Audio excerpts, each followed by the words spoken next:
Panorama group, जो सोचता है वो करता है। मैं आज बहुत खुशी की बात है और बहुत सुख का दिन है आज, जो कि हमें मौका मिला और मौका देने वाले हमारे तेजस्वी जी हैं कि इस महिला को हम घर से पहले निकलने नहीं देते थे। पहले अब इतना कि हमको मिला है मौका कि चलिए आप लोग दुख सुख को अपने बातों को रखेंगे और हमारे बातों को सुनकर समाधान करेंगे हमारी समस्या को। इसलिए मैं यहाँ बात को रख रही हूँ। मैं एक आशा कार्यकर्ता हूँ महोदय। हम काम कर रहे हैं जरूर, लेकिन अपना मूल्य राशि नहीं ले पा रहे हैं। क्यों नहीं ले पा रहे हैं? मैं तो दिन में ही काम करती हूँ जरूर, लेकिन जब जरूरत आती है तो 12 बजे रात में भी हमको जागना पड़ता है महोदय। इसलिए कि हमारे गाँव वासी को जब पेन होता है आधी रात में तो हम उस समय नहीं जाओगे तो क्या हमारी दूसरे दिन खोज नहीं करेंगे? और मेरा फर्ज बनता है कि जरूर जाएंगे महोदय। हम आप लोग से बहुत माने कि अपना निराश हो रहे हैं। आप लोगों को कितना मिलता है?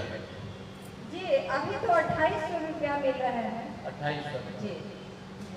आप लोग क्या चाहते हैं? जी हम यही चाह रहे हैं कि हमारा मूल्य राशि मिलना चाहिए, उचित मूल्य मिलना चाहिए। कम से कम सर तो 25 तो मिलना बहुत जरूरी है, क्योंकि हमारे बच्चे कैसे पढ़ेंगे, कैसे उसको रोटियां मिलेगा। और दूसरी सवाल है महोदय कि जो अतिथि शिक्षक है उसका उम्र खत्म हो चुका है और 5 बरस बना है, वहाँ सेवा में खड़े थे और 6ठे वर्ष में उसको हटा दिया गया है। ऐसा क्यों किया गया है महोदय? उसके लिए बहुत चिंतित है कि उसको वापस लिया जाए और उसके बच्चों को रोजी रोटियां होनी चाहिए। वो अपने बीवी बच्चों को रोटियां दे सकते हैं, क्योंकि उसका उम्र खत्म हो चुका है। बहुत निराश हो चुके हैं और हम इतना उम्मीद करते हैं महोदय कि हम अपने वोटों को बर्बाद नहीं करना चाहती हूँ। क्यों कि हमारे सरकार जो है अब युवा होना चाहिए। ये इस चीज को लिए कि हमारी समस्या को समाधान होनी चाहिए और ये जो समस्या है बेरोजगार का पूरा होनी चाहिए। और हमारी बातों को पूरा अगर होता है सर तो आप ही लोग से होगा और किसी से नहीं होगा। और हम अपने वोटों को बर्बाद नहीं करूंगी। धन्यवाद। एकदम जरूर देंगे तो लालटेन छाप कर देंगे और सारे मातों पे एकदम जिताने का काम करूंगे। हमारे बीच में कुछ महिलाएं हैं जिनके हस्बैंड नहीं है, लेकिन उनको विधवा पेंशन नहीं मिलता है। वो अपनी बात को रखना चाह रही थी। आप में से कोई थी ना, बोल रही थी विधवा पेंशन के लिए नहीं मिलता है। खड़े हो जाइए, दीजिए माइक वहाँ।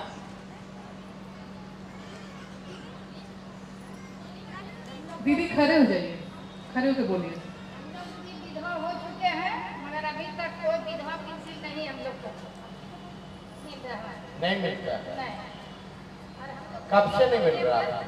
हो गया विधवा हो भी 4 साल 5 साल। तो कभी आपको नहीं मिला? नहीं, फार्म भरते हैं और रिटर्न कर देते हैं।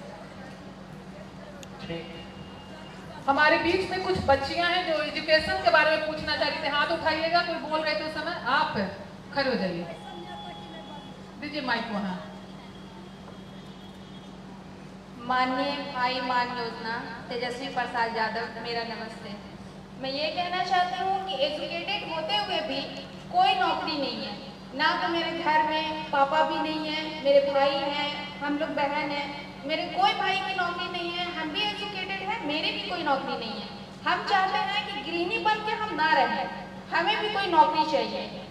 घर के कामों में इतने उलझे रहते हैं, इतना महंगाई हो गया है कि घर को पूरा मेंटेन नहीं कर पाते हैं। इसलिए हम चाहते हैं कि हम 2 परिवार मिल करके हम अपने घर को कोऑपरेट करें और अपने बच्चे को सही दिशा में लेके जाएं। मेरा यही अनुरोध है। शुक्रिया। और बेरोजगारी तो बहुत बड़ी समस्या है जी। और सबसे पहले आपको पता होगा बिहार में 2020 में जी सबसे पहले इस सवाल को हम ही लोगों ने उठाया था। जी जी। और जब उप मुख्यमंत्री बने तो 5 लाख लोगों को सरकारी नौकरी हम लोगों ने दिया और 3.5 लाख नौकरी प्रक्रियाधीन कराया। जो नियोजित शिक्षक थे 4.5 लाख उनको राज्य कर्मी का दर्जा हम ही लोगों के सरकार में ही मिला। जी तो हम लोग जानते हैं कि डिग्री लेकर के भी लोग जो है बेरोजगार हैं। बेरोजगार हैं। पढ़ लिख करके बाल बच्चा को नौकरी नहीं है। नहीं। तो हम लोग चाहेंगे कि यहाँ ज़्यादा से ज़्यादा रोजगार अवसर जी पैदा हो, जी। नौकरी मिले, कारखाने आए, हर तरह के सेक्टर, एग्रो बेस से लेके IT सेक्टर सब यहाँ आए, ताकि और अपॉर्चुनिटी जो है यहाँ के युवाओं को। जी नहीं, इसमें तो आप लोग का प्रायोरिटी है। जी आप जानते हैं बिहार बेरोजगारी में सबसे पीछे है। जी आप देखिए अव्वल राज्यों में आता है। गरीबी सबसे ज्यादा बिहार में है, महंगाई सबसे ज्यादा यहाँ है, पलायन सबसे ज्यादा यहाँ है। कई लोगों को काम नहीं मिलता, दूसरे राज्य के काम करते हैं, तो उसको पलायन कहते हैं। बहुत समस्या है बिहार में। प्रति व्यक्ति आय सबसे कम बिहार का है, किसानों का आमदनी सबसे कम बिहार में है। लेकिन 20 साल से तो सरकार, आप जान रही, नीतीश कुमार जी, 11 साल से प्रधानमंत्री मोदी जी हैं, बोलते थे कि अच्छे दिन आएंगे। 11 साल हो गया और 20 साल से तो कोई गाड़ी भी नहीं खरीदेगा, नया गाड़ी तो 20 साल में खटारा हो जाता है। सरकार भी 15 साल से ज्यादा अनुमति नहीं देती चलाने के लिए, क्योंकि प्रदूषण करता है, धुआं फेंकता है, खटारा हो जाता, चलता ही नहीं। तो अब 20 साल का खटारा सरकार को ढोए, अब जरूरत है नया गाड़ी खरीदने का, नया सरकार चलाने का। जी, इसीलिए तो उम्मीद है आपसे कि तो आप लोग हमारे सब लोग सरकार सहयोग बने। कीजिए, जी बिल्कुल, मिलके नया बिहार बनाते जी, हैं जी, जहाँ बिल्कुल। प्रगति की बात है। जी, आपसे यही अनुरोध है कि हमारी सरकार आप बने और हमारी मांग को पूरी करें। धन्यवाद। और भी किसी को कुछ पूछना नहीं है ना? अब नेताजी का, अब सबको बहुत महिलाओं में एक्साइटमेंट है बिजली बिल को लेकर के। 200 यूनिट जो फ्री होगा, अब मानदेय जो बढ़ना है माई बहन योजना को लेकर के सारी महिलाओं में, अब सर को दे बोलने के लिए, ठीक है? दे दीजिए, वहां पे माइक दीजिए, बोलिए जी।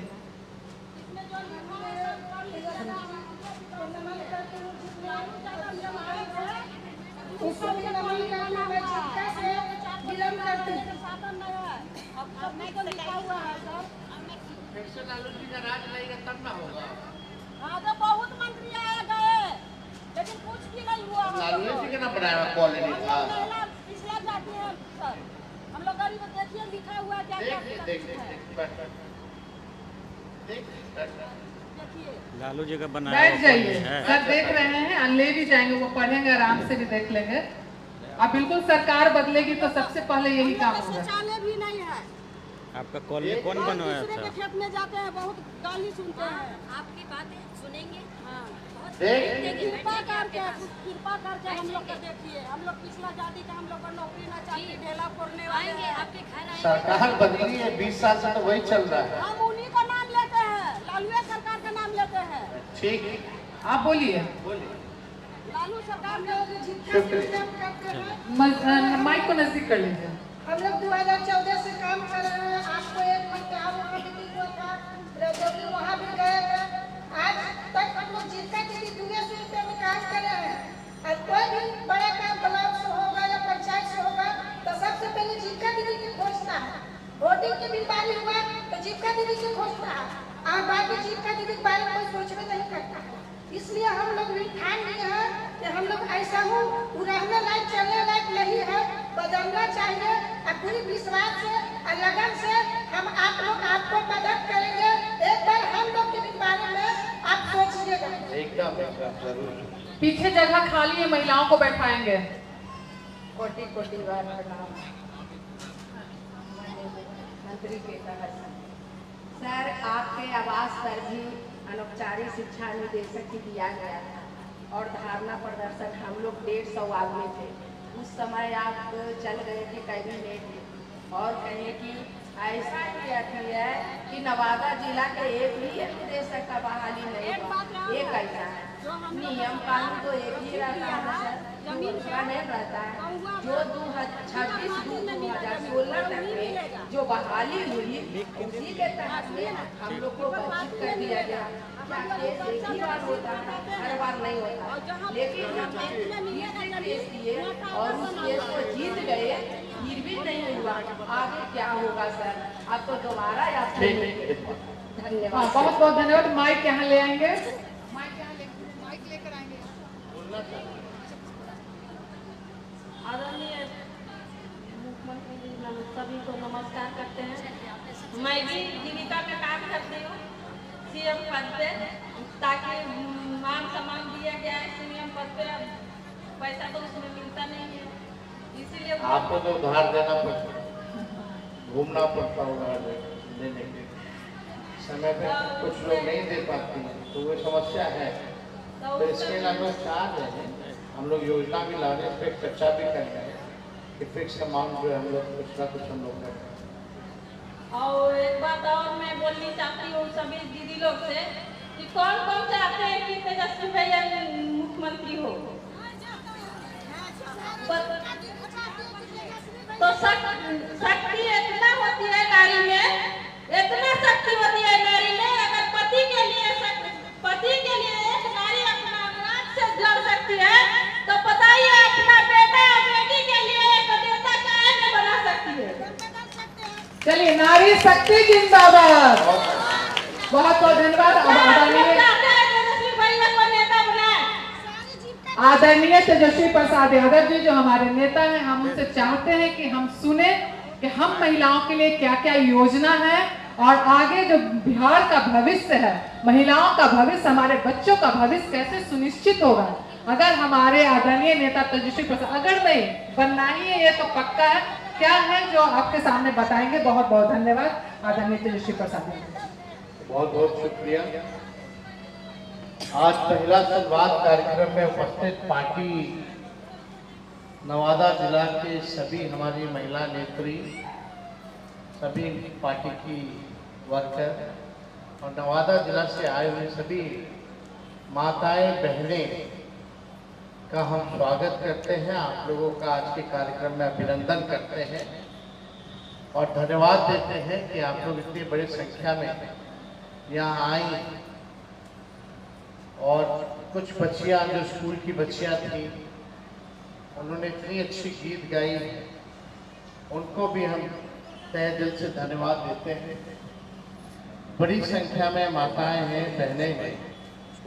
हम लोग हर बिहार के हर जिले घूमे, हम लोगों का मकसद है कि महिलाओं से हम लोग बात करें, महिलाओं की क्या तकलीफ है, घर चलाने में क्या दिक्कत होती है।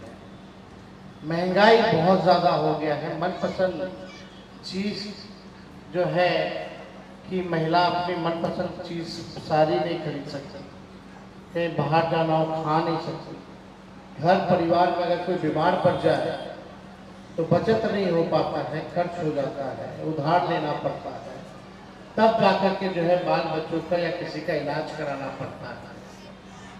अपने मन को मार करके रहती हैं महिलाएं। कई महिलाएं अपने पति से, अपने पिता से, भाई से दूर रहती हैं, उनके पति पिता भाई दूसरे राज्य जाते हैं कमाने, अब पूरा घर चलाने का जिम्मेवारी जो है महिलाओं पर आता है।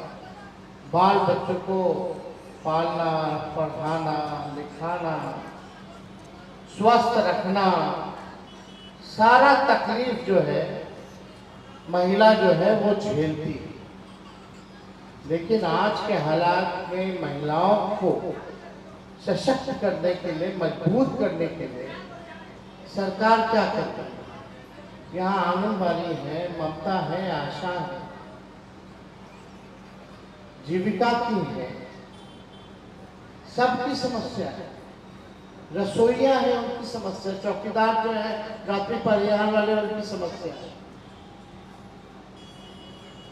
लेकिन समस्या सुनने वाला कौन है? समस्या का निदान करने वाला कौन है?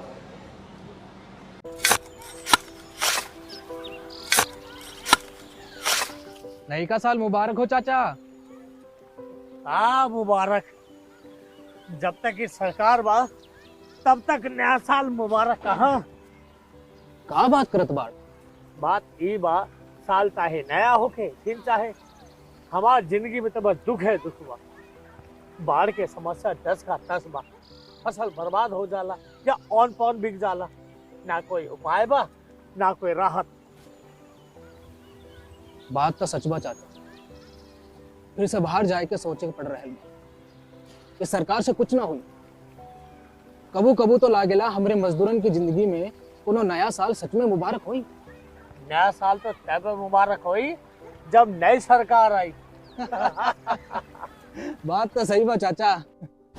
नया साल, नई सरकार, नया संकल्प, नया बिहार।